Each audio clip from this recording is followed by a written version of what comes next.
This is Dr. Dutta, Assistant Professor from the Department of Oral Medicine and Radiology. Today's topic for discussion is Principles of Radiographic Interpretation. These are the contents of the discussion: introduction, the diagnostic process, algorithm for diagnosis, steps in radiographic interpretation, and conclusion. Dentists are expected to have basic skills in interpreting radiology images that they make in their dental practices. This ability requires the mastery of two identifiable and non-separable components of visual diagnosis, namely the perception and cognition. Perception is the ability to recognize the abnormal patterns in the image, and cognition is the ability to interpret these abnormal patterns to arrive at an interpretation or diagnosis. The list of lesions affecting the jaws is very long, and despite the variety of lesions, there exists a similarity in the image patterns, which further makes the diagnosis very difficult. Both the benign and the malignant conditions can affect the jaws, and similar appearances of many pathologies can make achieving a single diagnosis difficult in many situations. There are basically two terms which are used to describe the black and white areas which is viewed on a dental radiograph, namely radiolucent and radioopaque. Radiolucency refers to that portion of the processed radiograph that is dark or black. A structure that appears radiolucent on a radiograph lacks density and permits the passage of X-ray beam with little or no resistance. For example, air space and pulp tissue. Radioopacity, this refers to that portion of a processed radiograph that is light or white. Radioopaque structures are dense and absorb or resist the passage of X-ray beam, for example, enamel, dentin, and bone. This flowchart will show you the diagnostic process. So when you have a radiographic case, you can do either an analytic strategy or a non-analytic strategy. Non-analytic strategy, you go for the final interpretation without assessing the features of the lesion. But in case of analytical strategy, you examine the features of the lesion. For example, the location of the lesion, the size and shape, borders, the internal structure, whether it is radiolucent, mixed, or radioopaque, and the effect of the lesion on the surrounding structures. So after assessing all these features, you come to a decision whether it is normal or abnormal finding, whether it is acquired or developmental, and based on those findings, you classify the disease to come to a final interpretation. And this flowchart shows the algorithm for diagnosis. So whether classify into normal or abnormal. So under abnormal, we can classify it as acquired and developmental. Under acquired, this lesion can be assessed a benign or a malignant neoplasm, inflammatory disease, bone dysplasias. It can be a vascular lesion, a metabolic disease, or trauma. So there are 5 basic steps in radiographic interpretation. The first one is the localization of abnormality, followed by the assessment of periphery and shape, analyzing the internal structure. The fourth step is to analyze the effect of the lesion on the surrounding structures, and the final step is to formulate an interpretation. So under localization of abnormality, you have to examine the anatomic position, that is epicenter of the lesion, whether the lesion is localized or generalized, it is unilateral or bilateral, single or multifocal. And the second step is to assess the periphery and shape. The peripheries can be either well-defined or ill-defined, and under well-defined peripheries, they are categorized into punched out, corticated, sclerotic, and soft tissue capsule. And ill-defined peripheries can be either blinding or invasive. And shape of the periphery, it can be circular, scallop, or irregular. The third step is to analyze the internal structure. So see whether the lesion is totally radiolucent, totally radioopaque, or it has a mixed pattern. That is consisting of both radiolucent and radioopaque structures. The fourth step is to analyze the effect of the lesion on the surrounding structures. You should look for the surrounding structures like teeth, lamina dura, and periodontal membrane space, inferior alveolar nerve canal and mental foramen in case of mandible, and maxillary alveolum in case of maxilla, and look for the surrounding bone density in the trabecular pattern. It's nothing but the internal septations, the outer cortical bone, and the periostal reaction. And the final step is to formulate an interpretation and write in the diagnostic report. So localization of abnormality, see whether the lesion is generalized or localized. So generalized lesions can be metabolic or endocrine abnormalities of bone. Under localized, it can be either unilateral or bilateral. Unilateral lesions are more likely to be a pathology, for example, fibrous dysplasias, and bilaterally, The lesions can be a variation of normal structures, or it could be a pathology also. For example, Paget's disease and Cherry disease. And look whether the lesion is single or multifocal. For single lesions, the examples are cyst, and for multifocal lesions, examples includes multiple myeloma, periapical cemental dysplasias, KCOTs, that is keratocystic odontogenic tumor, they are nothing but the odontogenic keratosis, metastatic lesions, and leukemic infiltrates. And you have to see the position of the lesion in the jaws, whether the lesion is within the jaws or it is in the soft tissue. And the next important step is to look for the epicenter of the lesion. So when the epicenter of the lesion is coronal to the tooth, the lesion probably is composed of odontogenic epithelium. And when the epicenter is above the inferior alveolar canal, it is likely to be of odontogenic origin. And when it is below the inferior alveolar canal, it is unlikely to be of odontogenic origin. When the lesion is present within the inferior alveolar canal, it could be a neural or vascular lesion. And when the lesion involves a condylar region, it could be probably a cartilaginous lesion or a benign tumor such as osteochondroma. And when the lesion is present within the maxillary antrum, it is not of odontogenic origin and it may arise within the maxillary antrum itself. And then specifically, central giant cell granuloma, epicenter is anterior to the first molar in mandible and anterior to the cusp in maxilla. And in case of periapical cemento-osseous dysplasias, the epicenter is present in the periapical region of the teeth. So next step is to assess the periphery of the lesion. Encapsulated benign neoplasms and many cysts have well-defined borders as they grow at a moderate pace. But in case of infected lesions, fast-growing lesions such as malignancies, they show ill-defined borders reflecting their aggressive growth. And the periphery can also have a zone or dimension or a zone of transition. And this zone of transition can be of two types. It can be either narrow or a wide zone. Narrow zone, they present as thin radio-opaque line or cortex at the periphery, and wide zone, they have thick sclerotic borders. So under well-defined borders, we have punched out, corticated, sclerotic, and soft tissue capsule. So this punched out borders, they have a sharp boundary with no cortication and no or very narrow zone of transition. The corresponding image on the right side will show that is an image of a lateral skull radiograph showing you multiple punched out lesions on the skull bone, and this is a classic sign of multiple myeloma. The second one is a corticated border. They present as radio-opaque, thin, and fairly uniform. For example, in case of cyst and benign tumors.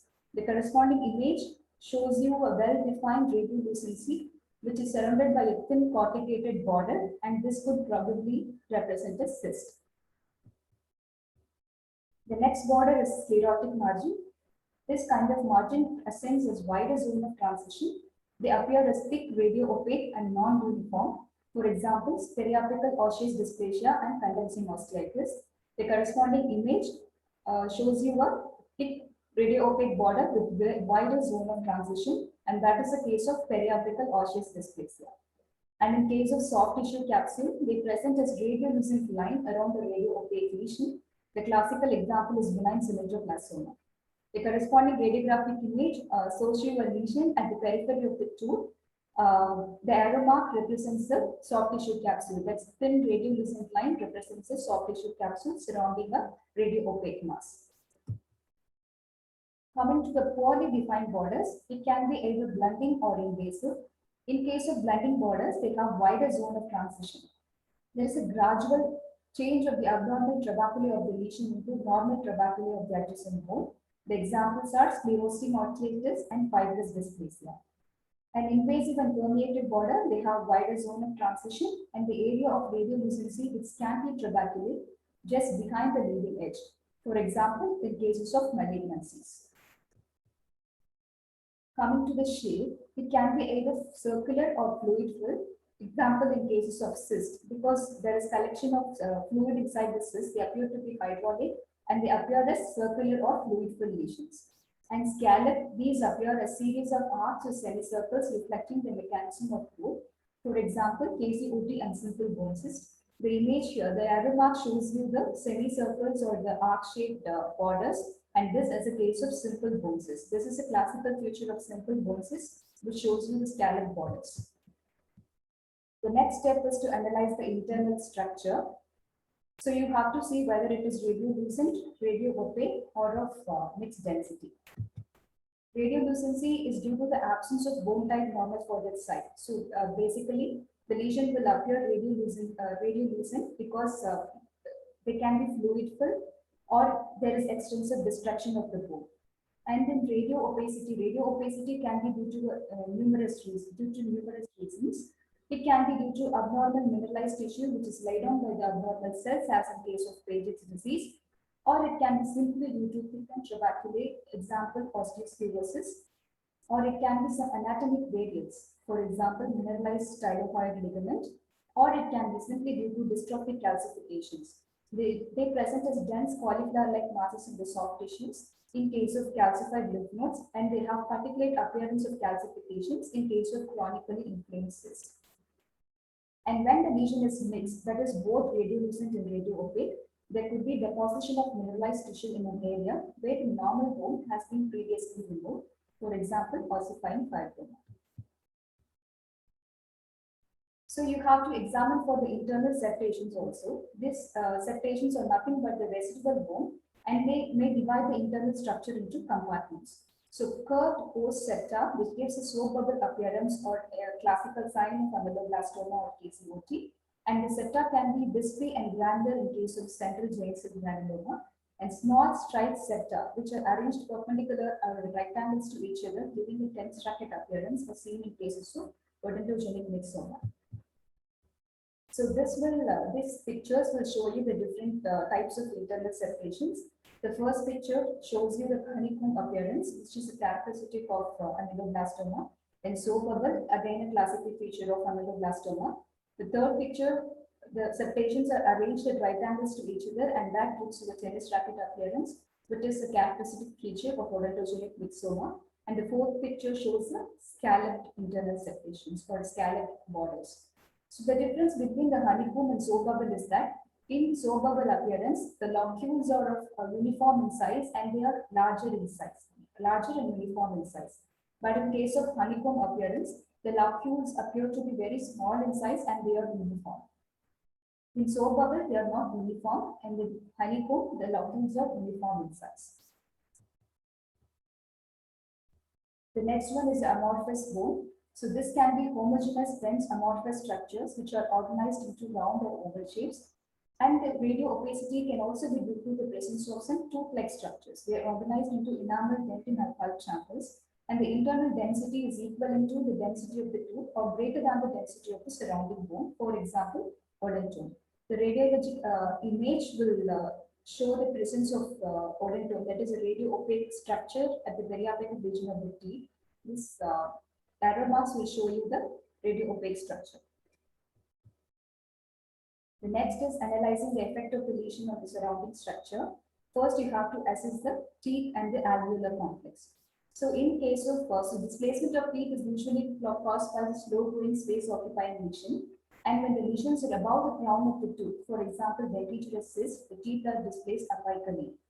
And when the lesions are in the ramus, example, cherubism, the teeth complex is displaced anteriorly, and when the lesions arise from the papilla of a developing tooth, the teeth are displaced coronally, as in cases of leukemia, Langerhans histiocytosis, and lymphoma.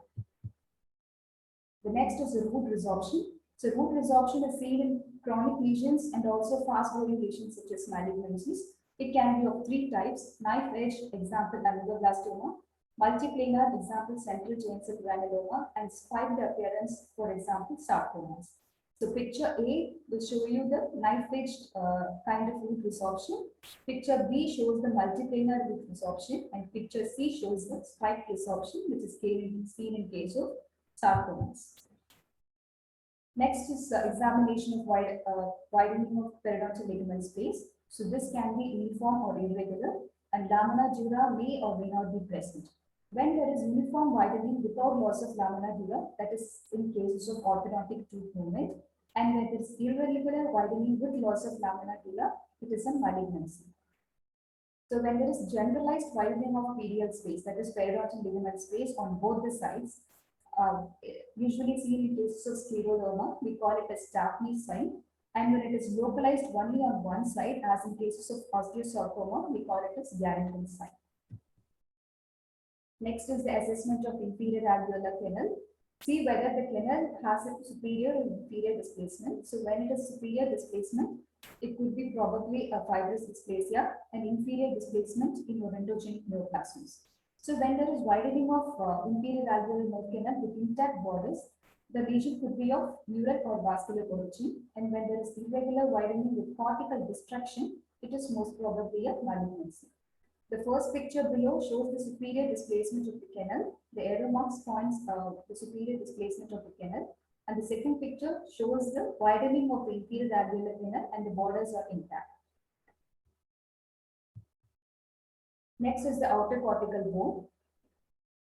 The cortical boundaries of the bone may remodel in response to the growth of a lesion within the maxilla or the mandible. A slowly growing lesion may allow time for the surface periosteum to manufacture new bone, so that the resultant expanded bone surface appears to have maintained an outer cortex.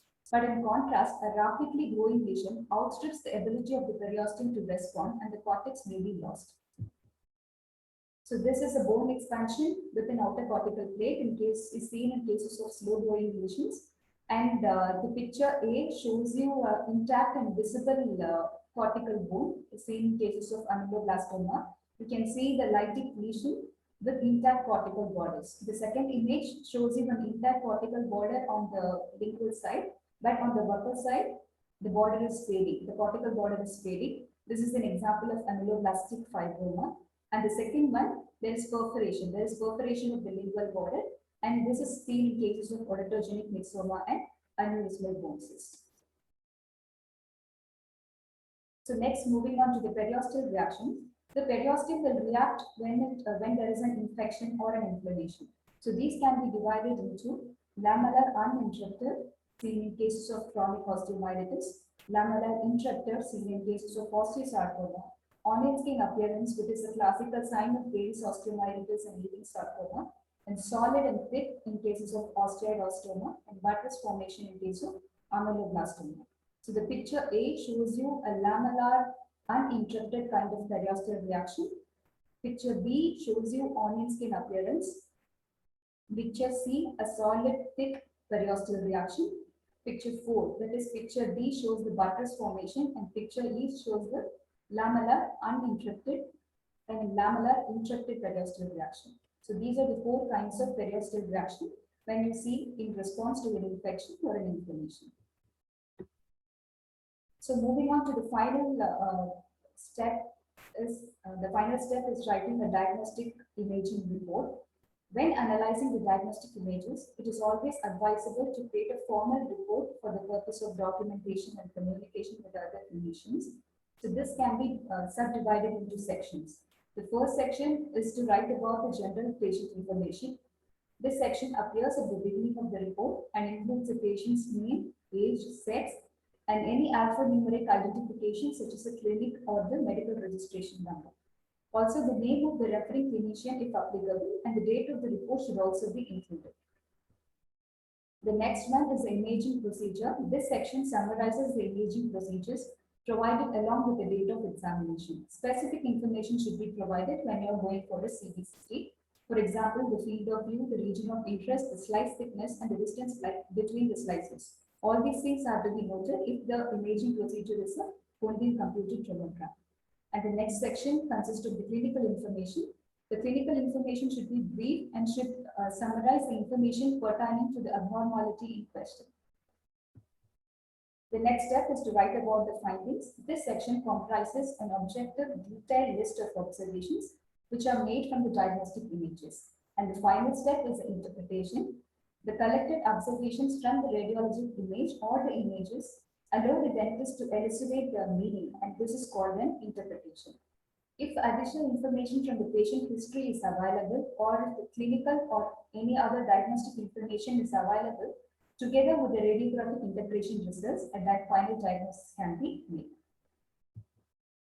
To conclude, the pathologic conditions affecting the jaws are common yet not frequently imaged or encountered by the radiologist. Imaging findings may not lead to a specific diagnosis, but they should narrow the differential diagnosis and guide further workup. Despite of variety, there exists a similarity in image patterns, which further makes the diagnosis very difficult, and so proper categorization of jaw abnormalities is essential to ensure appropriate diagnosis. Thank you.